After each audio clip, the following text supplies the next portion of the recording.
프리한 여자들의 OTT Free Talking.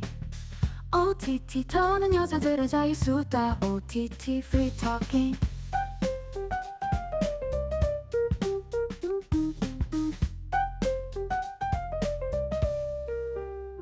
안녕하세요. 오랜만에 돌아왔습니다. 저는 하와이 이모 체리복주입니다. 저희 방송은 우리가 좋아하는 콘텐츠를 다른 많은 분들도 함께 좋아했으면 하는 마음에서 만들고 있습니다. 스포일러가 되는 내용까지 여러분과 함께 나누고 싶어서 스포일러가 좀 많습니다. 결정적 스포일러에는 신호를 드립니다. 이렇게요.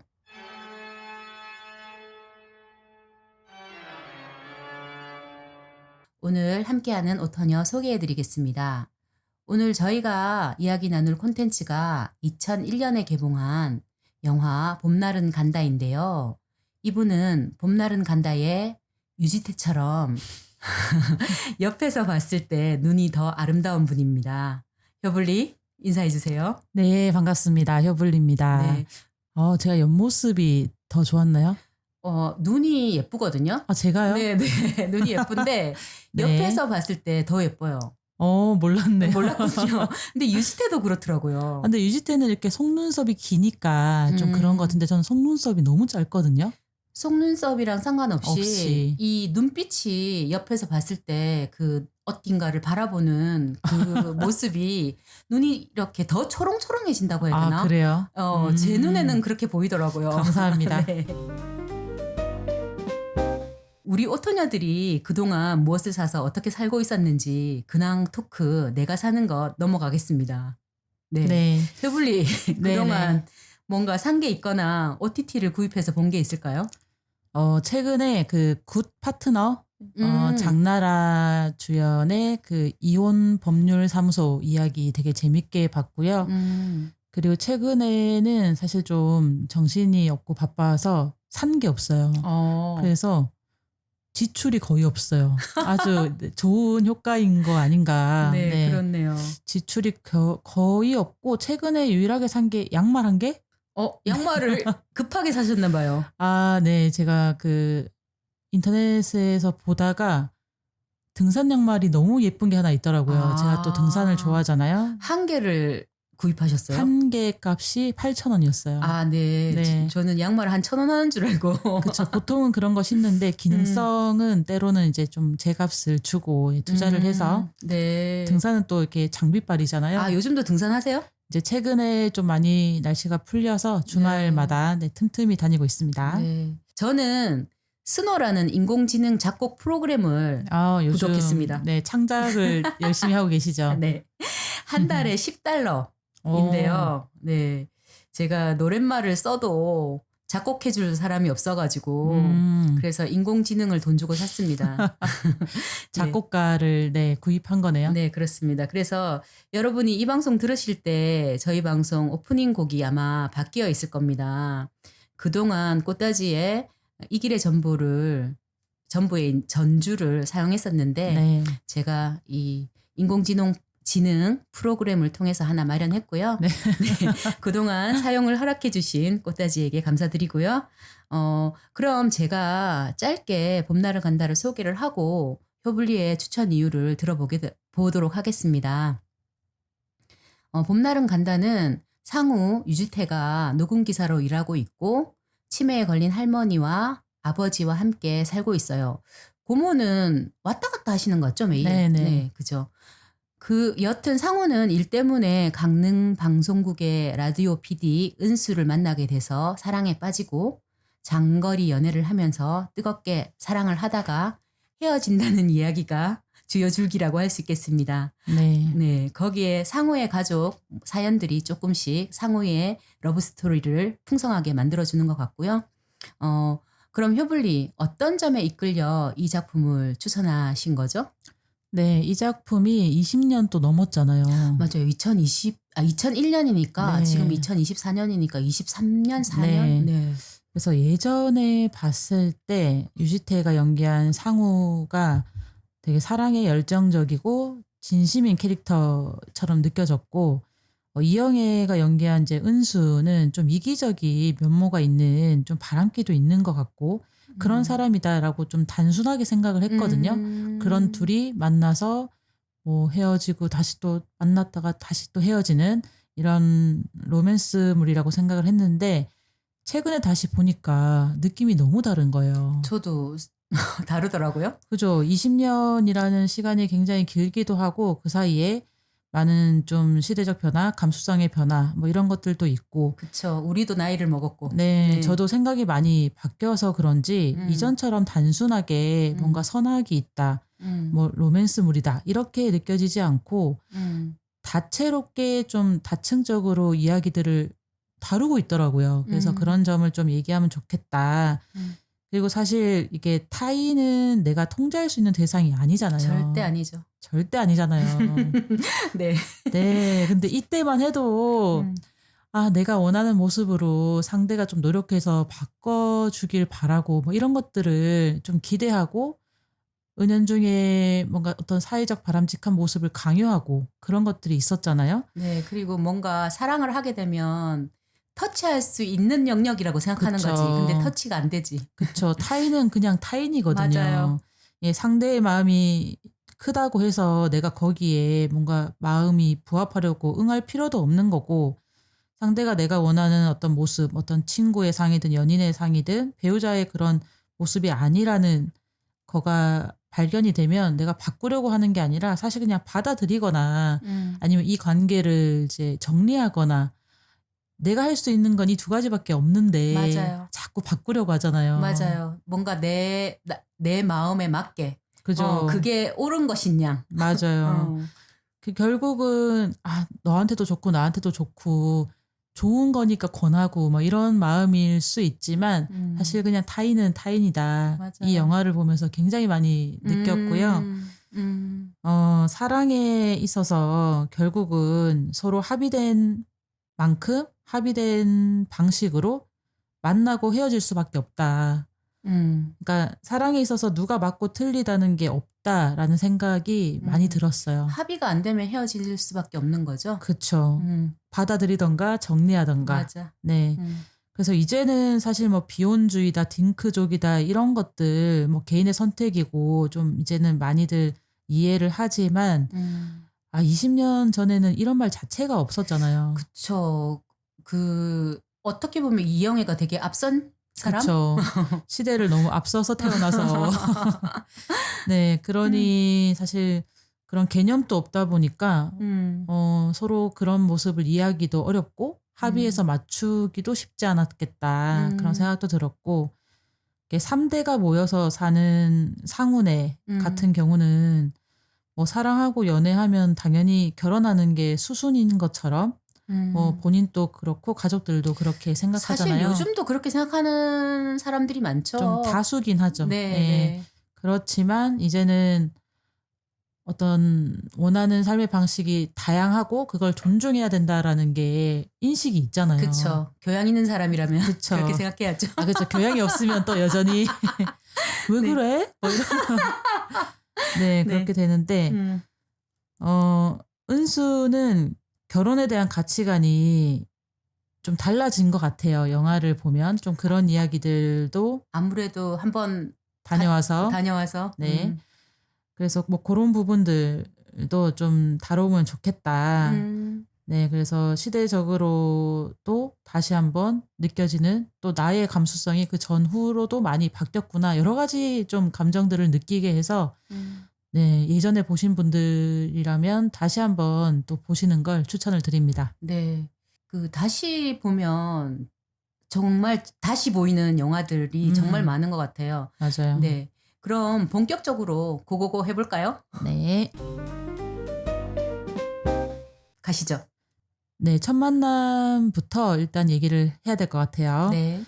그 음향 엔지니어인 상우는 강릉의 라디오 방송국에서 일하는 은수와 함께 강원도 정선군이라고 하더라고요. 아, 그 대밭이? 네, 대밭. 그래서 대나무들이 막 무수히 심어져 있는 대밭으로 함께 갑니다.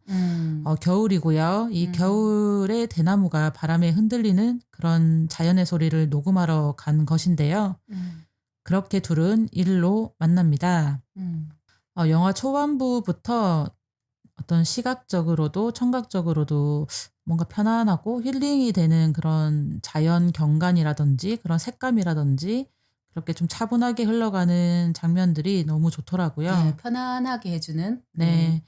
네, 은수가 강화순 할머니를 인터뷰할 때도 되게 재밌더라고요. 은수가 이제 배고파요라고 하니까 배고프면 밥 먹어 이렇게 되게 너무 맞는 말씀 하시거든요. 심플하잖아요. 그리고 이제 배고프다고 했으니까 막 고봉밥을 저도 그건 다 못 먹을 것 같은 한가득 밥을 주시거든요. 네. 근데 거기서 그 비전문 배우잖아요. 그 강하순 할머니가. 네. 근데 그 연기가 너무 정겹고, 뭐라고 해야 되나, 진짜 사랑스러운 거예요. 맞아요. 그랬었어요. 그런 좀 시골 정서 그리고 인심도 좋고 그러니까 정말 그런 시골에 사시는 할머니신 거잖아요. 그래서 그런 섭외도 좋았다. 네. 오히려 또 이게 대조적으로 보이는 게 은수와 상우는 전형적인 서울말 쓰거든요. 그러니까 20년 전이라서 그 특유의 서울 사투리를 써요. 그렇다고 하더라. 네. 근데 들리잖아요. 그 특유의 지금보다는 톡톡 약간 더 서울말스러운 억양이 있는. 네. 그쵸. 네. 그래서 서울 사투리라고 하는 표현을 쓰는 거잖아요. 네, 그쵸. 특유하게 그 쓰는. 그래서 할머니랑 말씀하실 때 되게 대조적인 것도 재밌었고 할머니의 그런 심플한 말들도 되게 편안하게 느껴지더라고요. 네, 네, 맞아요. 그래서 뭔가 이렇게 70년 넘게 삶을 산 사람의 어떤 지혜로움이랄까? 뭔가 심각할 필요 없고 장황할 필요도 없고 그냥 필요한 말만 탁탁 되게 명료하게 하시는 그 할머니의 모습이 전 되게 좋았었어요. 하여튼 뭐 그런 좀 심플한 대화들이 요즘 너무 복잡하게 심각하게 뭐 여러 고민들을 떠안고 사는 현대인들에게 되게 좋은 편안한 장면이 아닌가. 힐링이 됐어요? 네, 네. 좀 좋더라고요. 네. 그리고 저런 대화들이 좀 지천에 깔렸으면 좋겠다. 그런 생각을 했어요. 요즘에 좀 힘드시군요. 뭐 그렇다기보다는 좀 굳이 작은 일도 되게 심각하게 바라보면 커지잖아요. 그래서 스스로도 좀 단순하게 생각하려고 하고 어떤 것들을 뭐 심각하게 생각하지 않으려고 하거든요. 그러면 이제 한도 끝도 없으니까. 아무튼 네. 네, 이렇게 이제 대나무 소리 녹음을 은수와 상우가 하고 나서 은수가 마음에 들었나 봐요. 그 상우의 작업하는 어떤 일의 방식들이. 그래서 물어봐요. 몇 년 됐어요? 이렇게 물어보거든요. 네, 상우가 5년요. 이렇게 얘기하니까 5년 치곤 잘하네? 뭐 이러더라고요. 약간 재수없지 않았어요? 예. 근데 약간 그런 게 있었던 것 같아요. 일단 조금 연상이다 보니까, 약간 자기가 좀 지배하려는 느낌? 뭐 이런 것도 좀 있었던 것 같아요. 맞아요. 그리고 지금 상황이 어쨌든 일감을 준 갑이잖아요. 그치. 그렇기도 하고, 말씀처럼 좀 더 연장자기도 하고, 이런 작업을 그러니까 상우랑 처음 했을 것 같진 않아요. 다른 또 작업, 뭐, 기사분, 엔지니어랑 또 작업을 했는 경험이 있지 않았겠나. 네. 그러면서, 어쨌든 좀 친해? 뭐 이런 식의 얘기를 하는데, 이때도 만약에 강하순 할머니였으면은 그냥, 소리 좋네, 잘하네, 막 그랬을 것 같은 거예요. 뭐 5년 심플하게. 치고 뭐 잘하네, 못하네, 이런 거보다. 사실 그렇잖아요. 만약에 이제 상우 입장에서는 은수한테 뭐 지방 방송국 치고는 뭐 말씀 잘하시네요. 이렇게 얘기하면 기분 나쁘잖아요. 그치, 기분 나쁘지. 네, 사실 뭐 그런 거기 때문에 그렇게 이제 뭐 기분 나쁠 수도 있지만 상우는 그저 웃고 넘기거든요. 예, 호감 때문인지 아니면 성격인지 모르겠지만 맞아요. 그냥 웃더라고요. 네. 둘 다 있는 것 같아요. 네. 네, 그렇게 둘의 첫 작업이 끝나고 며칠이 흐른 것 같은데요. 네, 두 번째 만남이 이제 성사가 됩니다. 그쵸. 네, 어떤 사찰로 이제 함께 가는데요. 이게 좀 산골이고 좀 산 깊숙이 보통은 사찰이 있으니까 막상 둘이 같이 출장 간 날이 좀 날씨가 원하는 날씨가 아니었던 것 같아요. 그래서 근데 해도 되겠던데 왜 저러지 나는 그렇게 생각했는데. 저는 이제 어떤 소리를 원해서 전날은 안 되는 거지 이제 잘 모르겠더라고요. 나도 잘 모르겠더라고요. 근데 이제 아니면 눈이 오는데 풍경 소리를 담고 싶었나 이 생각도 좀 들더라고요. 눈이 오는 날 닮고 싶었나? 네, 근데 그래서 눈이 뭐- 안 와서 그만뒀나? 뭐 이 생각도 들더라고요. 맞아요. 이 영화는 좋은 점이 구구절절하지 않아요. 맞아요. 네. 강하순 할머니 같아요. 그러네. 네. 어. 그냥 보여줄 것 딱딱 보여주고 넘어가지.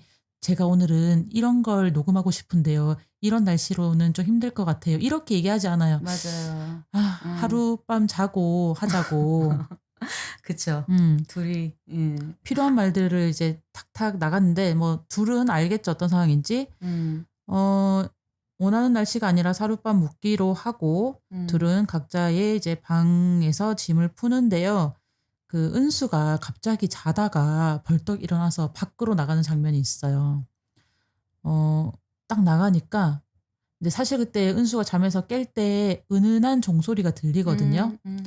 그래서 은수는 저 은은한 종소리를 담고 싶었구나 이 생각은 들었고 그 소리를 듣고 밖으로 뛰어나가니까 이미 상우가 하고 있더라고. 음향기기 딱 세팅해가지고 녹음을 이미 하고 있더라고요. 그러니까 얼마나 이뻐.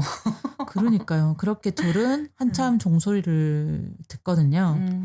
근데 그렇잖아요. 우리가 이제 일할 때 뭐 보통 그럴 텐데 일터에서 만났으니까 일하려고 서로 만났는데 뭔가 유독 일 안 하려고 하고 아휴, 그런 사람 싫죠. 성의 없고 그렇게 해서 뺀질하고 뭐 이런 결과도 사람들. 별로고 뭐 이러면 사실 같이 일하기 싫잖아요. 그쵸. 일하기 싫죠. 반면에 뭐 자기 일 열심히 하고 잘하는 사람 다시 보이잖아요. 그럼요. 그리고 약간 전문성 있는 사람들. 네. 멋지죠. 그래서 이날 이 순간 은수는 상우의 그런 프로페셔널한 모습 때문에 좀 다르게 보는 것 같더라고요. 네, 다시 본 것 같아요. 맞아요. 뭐 이전에 5년 치곤 잘하네. 뭐 이 정도였는데 진짜 좀 하네. 뭐 네. 이런 건가? 그 태도가 너무 좋잖아요. 맞아요. 그 자기가 원하는 그 순간을 미리 와서 캐치하고 있었어. 맞아요. 그렇게 그 순간 이 남자 좀 마음에 드네 그런 생각을 하지 않았나. 그래서 상우를 좀 물끄러미 쳐다보는 장면이 있거든요. 맞아요. 그렇게 녹음하고 그 다음날 이제 사차를 떠날 때 또 이미 상우가 나와서 짐 다 챙겨가지고 딱 준비하고 있더라고요. 뭐 조금 졸고는 있었지만. 졸고 있었죠. 귀엽더라고요. 네. 그러니까 이때도 이렇게 딱 준비 빠르게 성실하게 잘하는 이 사람 좀 믿음도 가고 괜찮게 생각하지 않았을까. 네, 그런 생각이 들었는데 역시나 이날 밤 일이 나잖아요. 그쵸. 네. 네, 상우는 은수를 차로 집까지 데려다 주고 이제 뭐 돌아서야 되는데 둘 다 약간 미적거려요. 네, 그쵸.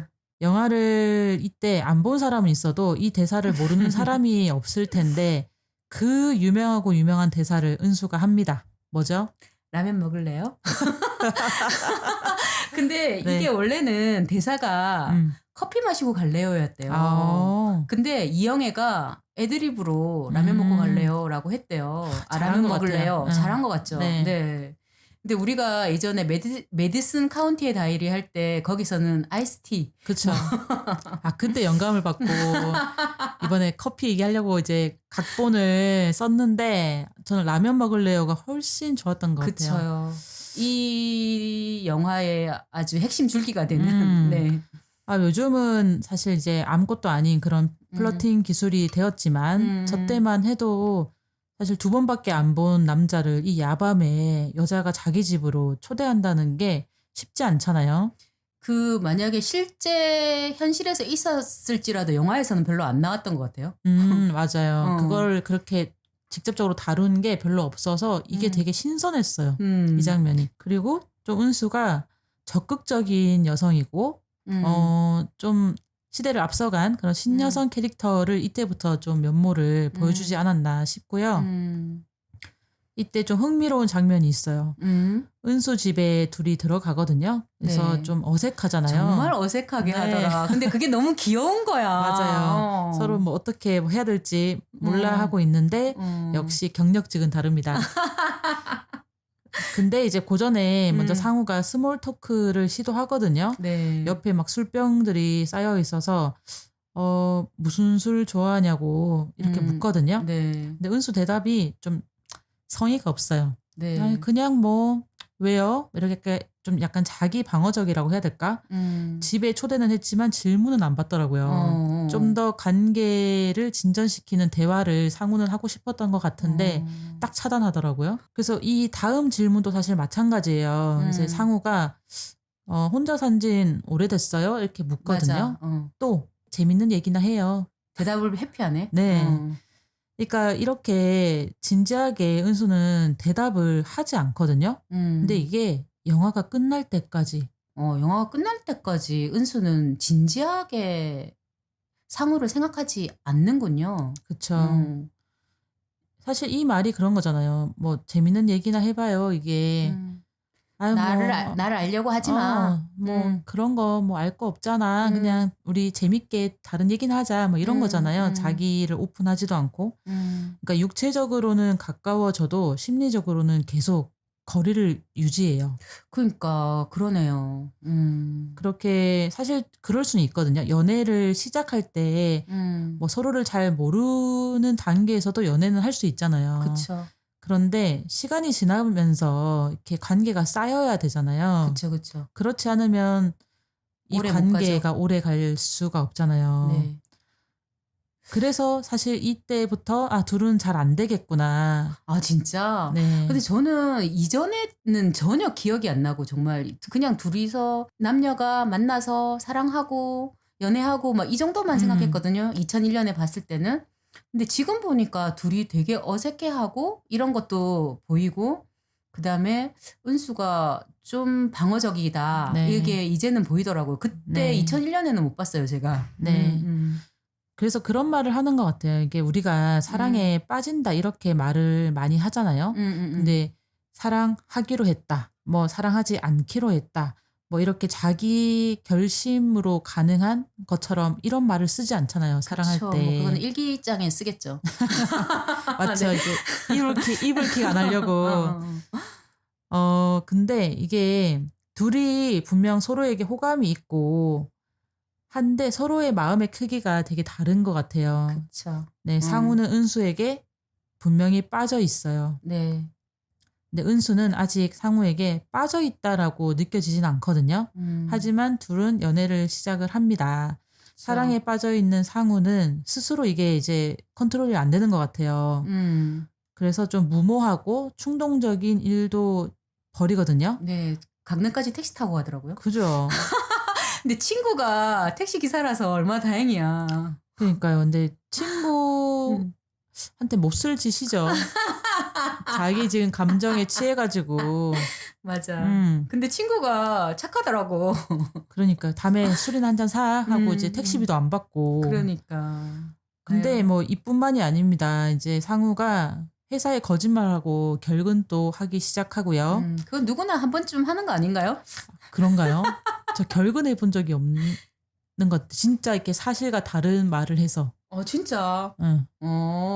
그냥 안 가기 아픈데 싫어서? 안 아픈데 몸이 좀 안 좋다 뭐 이런 거는 안 해봤어요. 네, 아플 때 아프다 하고 아, 진짜 안 아픈데 정직하시다. 아픈다고 해본 적은 없는 것 같아요. 난 진짜 가기 싫어서 안 간 적도 좀 있는데. 마음이 불편해서. 마음이 불편한 것보다 놀고 싶은 마음이 더 커서. 아무튼 네. 정말 정직하신데? 아닙니다. 하여튼 네. 그렇게 이제 둘이 좀 때로는 무모하고 때로는 충동적인 연애를 하는데요. 나는 그게 재밌더라고요. 운전 연습 시켜주는 거.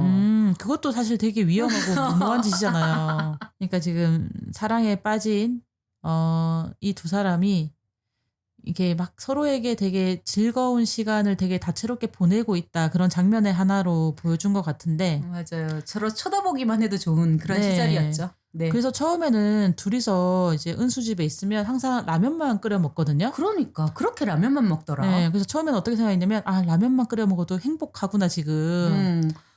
이건 좀 딴 얘기인데 제가 요즘 라면을 좀 안 먹으려고 노력을 많이 하거든요. 이 봄날은 간다를 보고 라면이 그렇게 먹고 싶은 그쵸. 거예요. 항상 라면만 먹잖아요. 그러니까요. 그러다가 하루는 상우가 자기 집에서 김치를 챙겨 오거든요.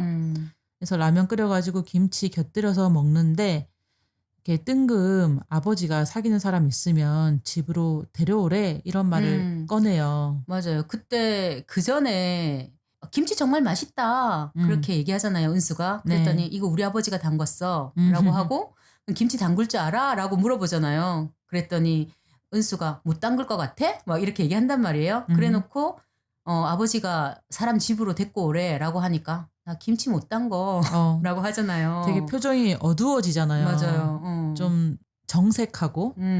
네. 그러니까 이게 관계를 진전시키고 싶은 상우의 어떤 희망을 빨리 꺾고 싶어 하는 것만 같았어요. 나 그럴 마음 전혀 없으니까 꿈깨. 그 말이랑 똑같아. 나 그쵸. 김치 못 담궈라는 말은 나 결혼 같은 거 안 해. 그쵸. 꿈깨 이런 말이랑 똑같은 거죠. 네, 이때 좀 그런 생각이 들었어요. 은수가 이제 돌싱이잖아요.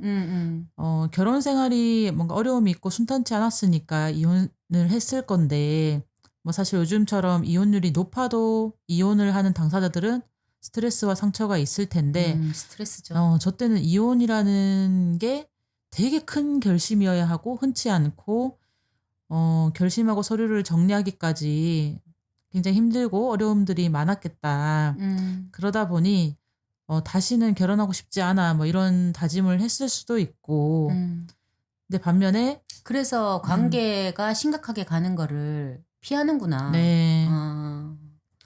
분명 이렇게 쉽게 헤어질 순 없잖아요. 결혼까지 하고 헤어진다면 분명히 이제 상처도 있고 지치고 어떤 사람한테 질리기도 하고 뭐 그런 부분도 있었을 텐데 그래서 어떤 상대와 너무 깊은 관계는 원치 않아진 게 아닐까. 분명 한 번 결혼했기 때문에 깊은 관계와 어떤 서로에게 되게 중요한 관계를 맺었던 적이 있는 사람인 거잖아요. 근데 그쵸. 이제는 안 그러는 거잖아요. 그러다 보니까 이후에 좀 바뀐 게 아닌가. 결혼에 대한 가치관이라든지. 다시는 그런 관계로 자신을 몰아넣고 싶지 않았다. 네. 뭐 이렇게 보이는 것 같아요. 네. 그래서 어떤 결혼을 암시하는 것 같은 인사드리러 가자는 말이 갑자기 너무 싫고 부담되지. 네, 부담스러워하고 좀 그런 게 아니었을까.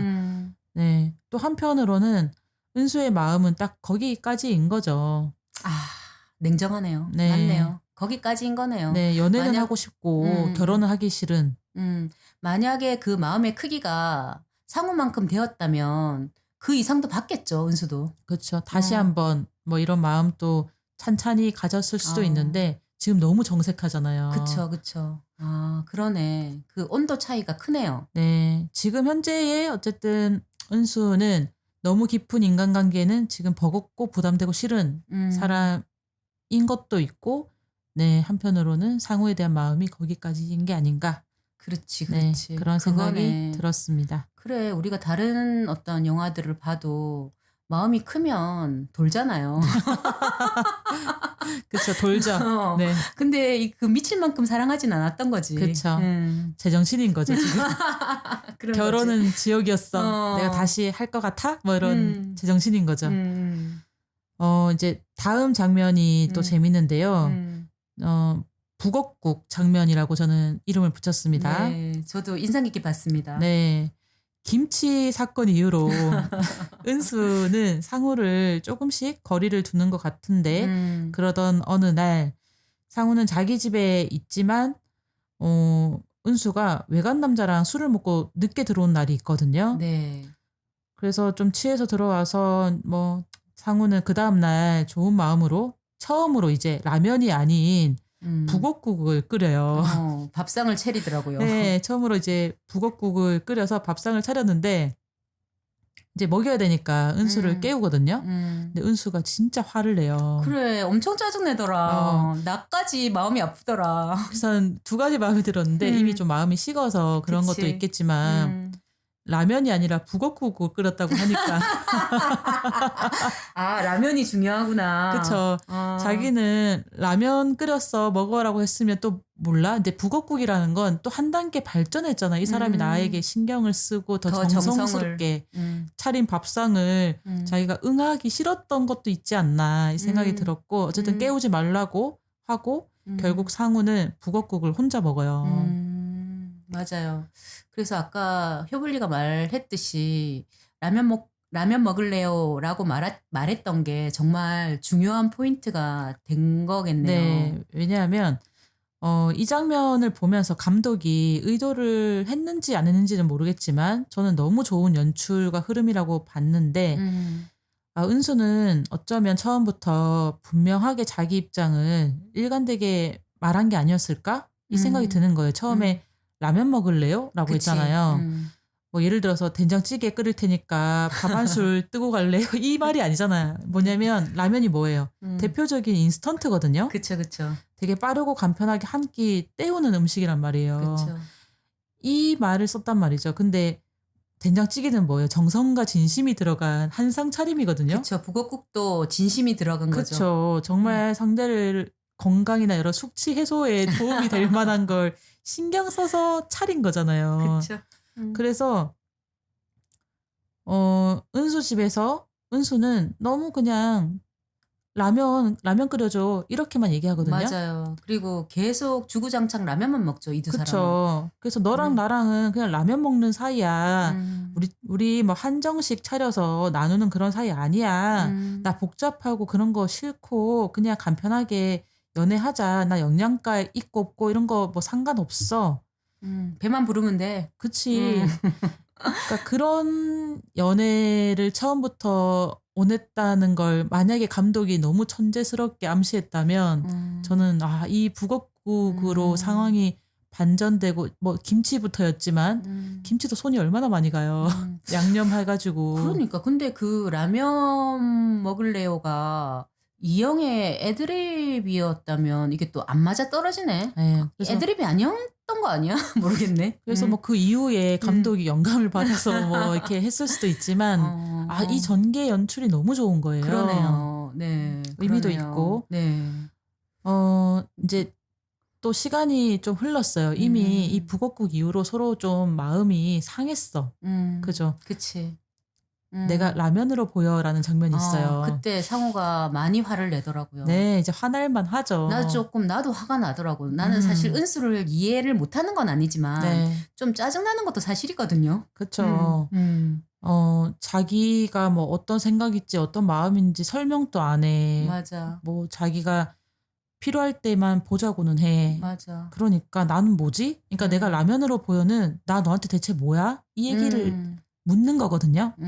그러니까 그때도 은수가 라면이나 끓여 라고 한단 말이에요. 그쵸. 그래서 정말 화나게 할 법했고 내가 라면으로 보여? 라고 말했는데 효불리 말 맞다나 정말 라면으로 본 것 같아요. 그쵸. 이제 눈치를 챈 거죠. 나 라면이었네.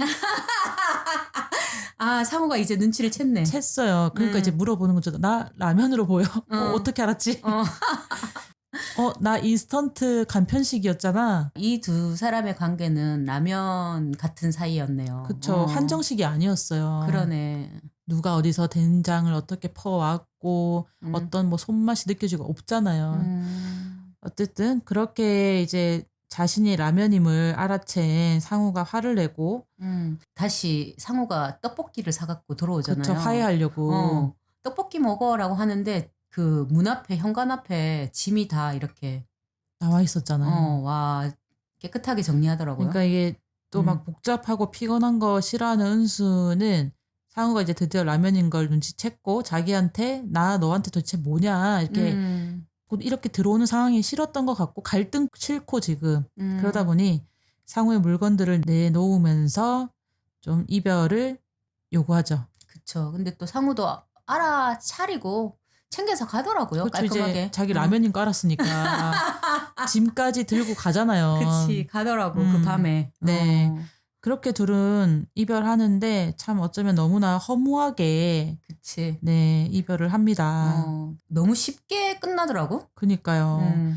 어떤 갈등이 일어나고 그 갈등을 회복하려고 노력할 기회를 은수는 주지 않더라고요. 그냥 짐 정리해서 내놓으니까 가라는 거지. 네. 그렇게 둘은 겨울에 만나서 이 봄을 지나서 여름의 중턱쯤에서 헤어졌거든요. 행복하고 뜨겁게 사랑했던 봄날이 지나가고 어쩌면 덥고 습하고 쉽게 지치는 여름에 헤어진 거죠. 그러네. 쉽게 지치는 여름에 헤어졌네. 이게 봄이 가진 상징성이 있잖아요. 그쵸. 뭐 새싹이 돋아나고 푸르르하고 시작을 하고 네, 뭐 많은 걸 시작하는 시점이고 그래서 봄은 쉽게 좋아지고 뭔가 순조롭게 연애를 했지만 서로 쉽게 지칠 수 있는 여름이 왔다. 네, 여름 그 땡볕에서 다툼이 잦아지고 음. 또 쉽게 손을 놓아버리더라고요. 근데 또 은수가 찾아왔어요. 그러니까요. 이게 되게 어. 재밌는 게 어. 그동안 항상 상우가 은수를 보러 강릉으로 갔거든요. 아, 그치. 그랬네. 근데 처음으로 은수가 서울로 찾아와요. 그러네. 붙잡으려고. 응. 이때는 상우를 보니까 나름 단념해서 자기 일상으로 돌아간 모습이었거든요. 뭐야, 나 라면이었어? 이 여자 뭐야? 이런 식의 어떤 분노, 짜증, 뭐 미련도 있었겠지만 이때는 그래도 잘 감정을 정리해 가는 상우의 모습이 있었는데 네, 그래서 제가 처음에 봄날은 간다를 봤을 때는 상우가 이미 마음이 정리가 됐고 네. 은수가 매달린다고 생각했거든요. 그렇지만은 또 않죠. 않더라고요. 네. 그렇지 않더라고요. 다시 보니까. 은수는 쉽게 제외를 했다고 해야 될까요? 또 와서도 뭐 자기를 설명하고 어쩌고가 아니에요. 그냥 입술을 들이밀어요. 막 눈웃음 치면서 너무 짜증나는 거야. 뭐 이랬고 저랬고 없어요. 그냥 바로 입술을 나 보고 들이밀고. 싶었어? 막 이러면서. 그죠. 그렇게 또 상우는 다시 한번 마음을 열어요. 맞아요. 이때는 상우가 막 찾아가서 매달릴 정도는 아니었던 것 같고 그래도 찾아오는 은수를 받아줄 수 있는 마음 정도였던 것 같은데 아니 또 얼마 지나지 않아서 진짜 바로 다음 장면 아니었어요? 네. 저는 그렇게 느꼈는데. 그게 다음 장면이었는데 그 사이에 시간이 얼마나 흐른지는 잘 모르겠어요. 근데 그러니까. 얼마 지나지 않아서 다시 또 우리 한 달만 떨어져서 지내자 이렇게 얘기를 합니다. 그러니까 이 갈대와 같은 우리 은수의 마음. 그러니까 차라리 헤어지자라고 명확하게 하던지 나도 좀 제발 좀 이런 생각이 좀 들었어요. 깔끔하게 놔주던지. 근데 사실 이게 헤어지자는 말이 또 쉽지는 않아요. 그래서 자기 어떤 입장을 잘 정리해서 신중하게 해야 되는 말이라고 생각하거든요. 헤어지자. 그리고 근데 이제 말씀처럼 그렇게 막 단칼에 이게 정리가 안 되니까 완전히 헤어지기는 싫고 관계를 그렇다고 막 깊게 진전시키기도 싫고 그런 시간을 좀 가지면서 뭔가 필요할 때 다시 언제나 볼 수 있을 것처럼 여지를 남겨둔 말이잖아요. 그렇죠. 근데 시간을 가지자는 말은 헤어지자는 말이랑 동일하지 않나요? 그렇죠. 거의 같죠. 하지만 살짝 아주 1%의 여지를 주는 말. 거기서 또 상대방은 희망을 찾고 싶잖아요. 맞아요. 우리 헤어진 건 아니니까. 왜냐면 더 사랑하는 사람이 항상 바라보게 돼 있으니까. 그러니까 더 뭔가 노력해서 관계를 회복시킬 수 있을 것만 같은 그래도 여지가 있는데 이제 막 전화하면 은수가 막 내가 전화한다고 그랬잖아 하고 끊어버리고 맞아. 좀 쌀쌀맞게 굴잖아요. 근데 알아차야 되는데 그랬을 때. 그래서 이제 하루는 상우가 연락 없이 은수를 찾아가잖아요. 그쵸. 숨어서 보잖아. 네, 숨어서 그 진짜 방송국 어떡하냐. 카페에 이제 뭐 퇴근할 시간에 뭐 맞춰서 갔겠죠. 갔는데 이게 웬걸? 외간 남자랑 걸어 나와가지고 그 외간 남자의 차에 타고 가버리잖아요. 생글생글거리면서. 네, 얼마나 참 마음이 무너져 내렸을까. 이렇게 점차 연락도 잘 안 돼. 그 사이에 뭐 딴 남자 만나고 있는 것 같아. 근데 그런 은수를 만나러 상우는 회사를 그만두고 강릉으로 간 거거든요. 아, 그게 은수를 만나기 위해서 회사를 그만둔 건가요? 뭐 모르겠죠. 뭐 회사에서 어려움이 있었는지 집중이 안 됐는지 집중이 안 아니면 됐는지. 이제 이참에 강릉 가서 살림 합치고 자기도 같이 있고 싶었는지 어쨌든 은수를 만나러 뭔가 가거든요. 해결을 해보고 싶었구나. 네, 그래서 좀 강릉에 머무르고 싶었던 것 같고요. 그런 이제 상우는 상처를 받죠. 그렇지만 은수를 아직은 계속 붙잡고 싶은 마음인가 봐요. 그쵸. 그 집 앞에서 기다리잖아요. 은수가 네. 나올 때까지. 그래서 네. 차 안에서 기다리나? 지금 이제 은수 직장 앞에서 기다리다가 외간 남자랑 차 타고 가는 은수를 목격하고 나서 상우가 이제 만취를 해가지고 은수 집에 맞다. 그 장면이 있었구나. 막 들어가거든요. 그건 너무 싫더라. 그죠. 요즘 감수성에는 그냥 정말 범죄가 싫더라. 되는.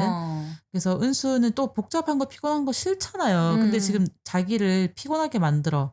그런 상우에게 다음날 아침 맨정신인 상태로 이제 정말 딱 정제된 표현 헤어지자. 아, 맞아. 라고 내가 그래서 속이 얘기합니다. 다 시원하더라. 네, 이제 드디어 헤어지자고 하고 어.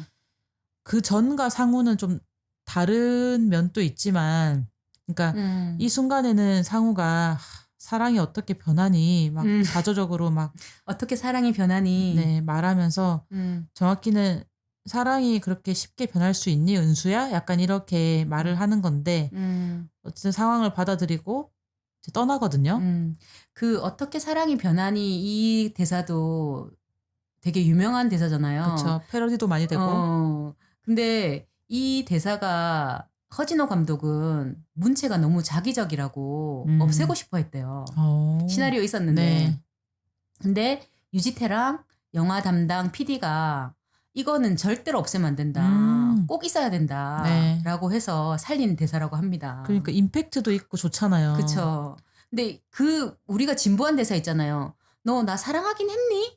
이런 대사는 정말 진부하잖아요. 근데 어떻게 사랑이 변하니? 라는 대사는 좋았던 것 같아요. 네. 네. 참 이렇게 사랑하고 헤어질 때 이렇게 원만한 이별이라는 게 가능한가? 이 생각이 들던데 뭐 사랑뿐만 아니라 모든 관계가 한쪽이 끝나면 자동적으로 끝나잖아요. 그쵸. 이게 나는 아직 준비가 안 됐는데 상대가 헤어지자고 하면 이게 아무리 괴로워도 받아들일 수밖에 없잖아요. 그쵸. 내가 준비가 안 됐을 때는 받아들이기가 너무 힘들죠. 그죠. 너무 힘든데 사실은 이성적으로는 받아들여야 되는 게 맞아. 맞아. 근데 안 돼. 잘 안 돼. 그래서 찌질하게 굴게 돼. 그쵸. 그 찌질한 어떤 모습을 상우가 다 합니다. 그쵸. 다 하죠. 네.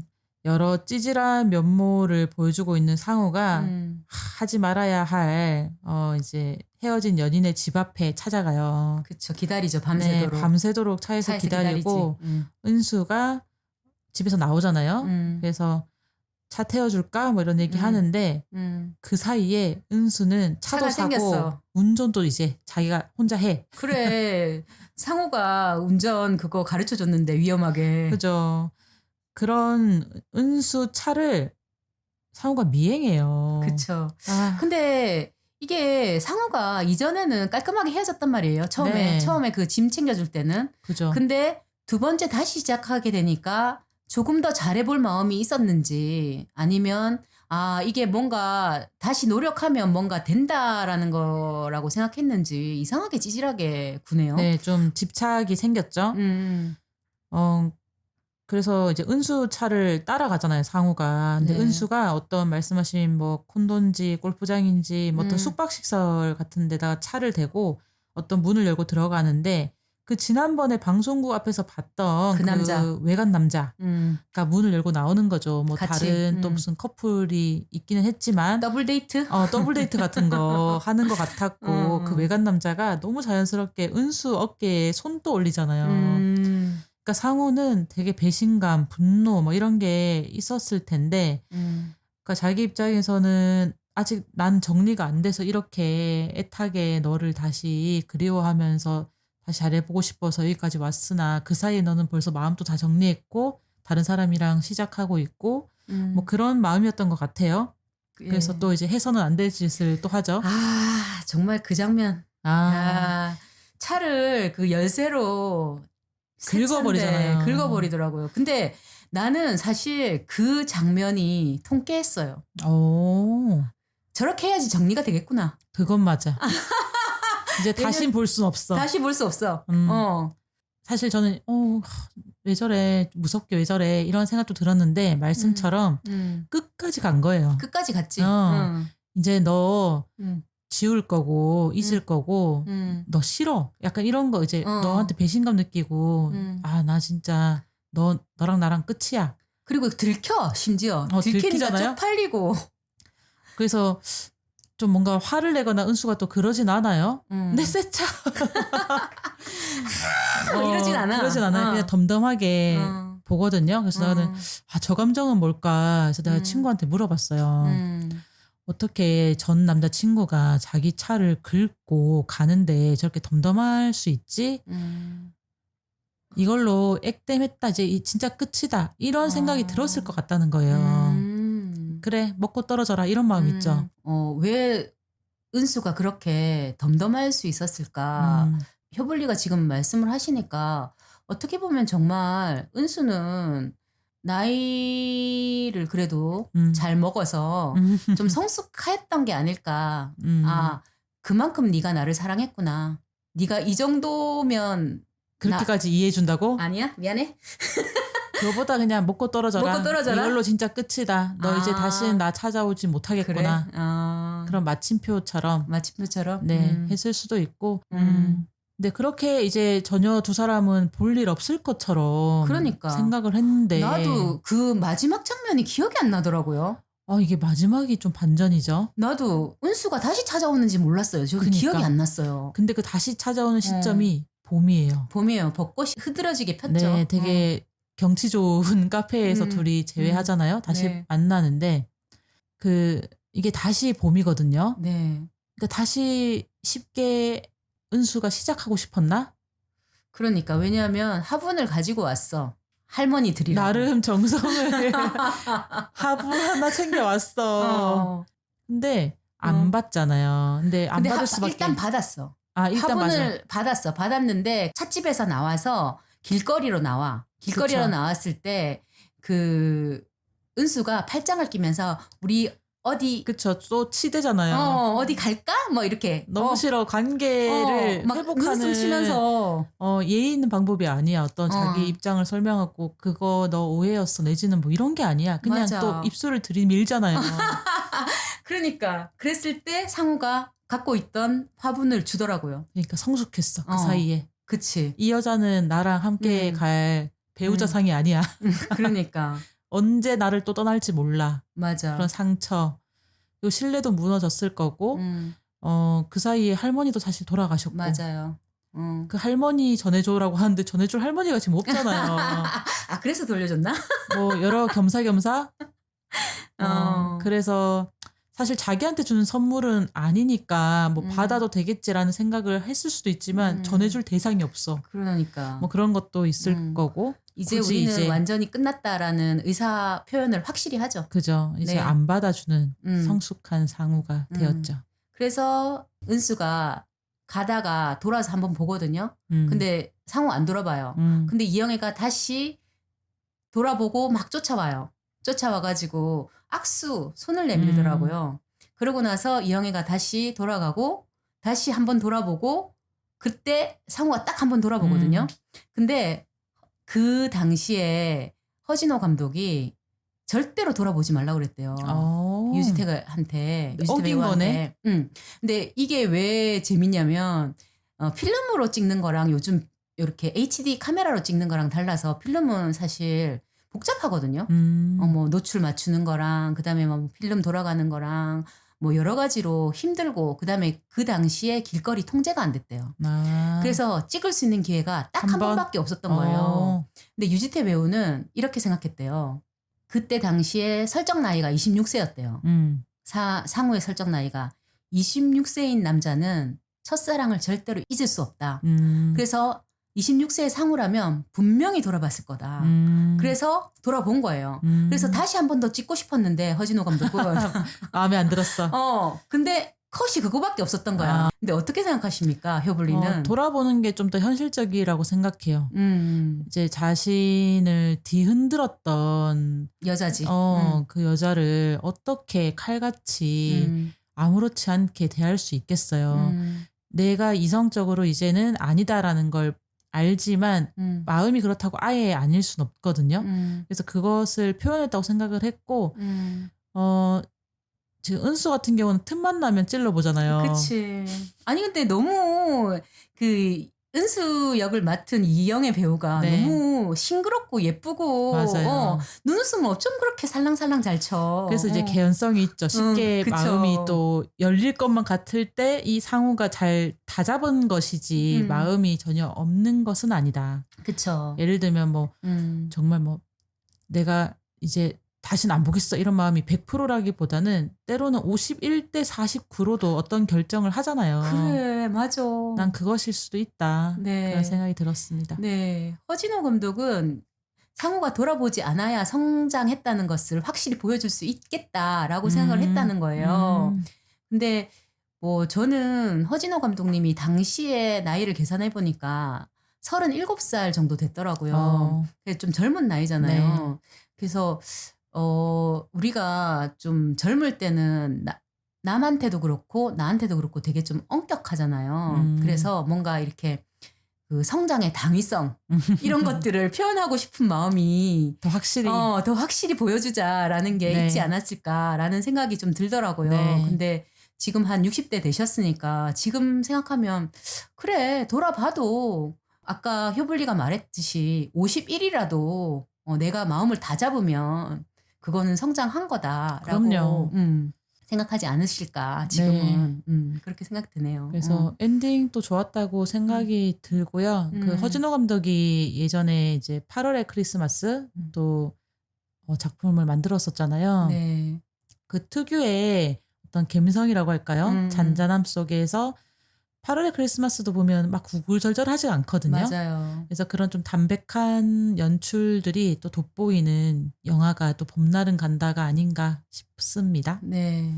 그쵸. 8월의 크리스마스도 그랬네요. 뭐 내가 뭐 어떻게 해서 네가 좋고 이렇게 해서 네가 싫고 막 이런 게 없고 네. 그냥 이렇게 보여주네요. 네. 그죠. 그리고 그 약간의 어떤 여백 틈에서 많은 감정들이 느껴져서 또 좋은 영화인 것 같고 충분히 알겠잖아요. 그쵸. 네. 연애 감정, 어떤 사랑의 어떤 희노애락 구구절절하지 않아도 충분히 공감이 잘 되는 좋은 영화였던 것 같습니다. 네. 저는 오늘 효블리와 얘기하면서 이 두 사람의 사랑은 라면 같은 사랑이었다. 이게 너무 탁월했고 핵심 포인트라고 생각합니다. 네. 네. 한정식이 될 수 없었던 네, 상우. 그러네요. 네. 오늘 그러면 이 정도 해서 네. 저희는 이만 물러가도록 하고 다음에는 조금 더 빨리 찾아뵀으면 좋겠는데요. 그래도 언제가 될지 기약할 수는 없지만 네. 기약은 없지만 네. 일단 또 다음에 뵙겠습니다. 네. 하나, 둘, 셋. 안녕. 안녕.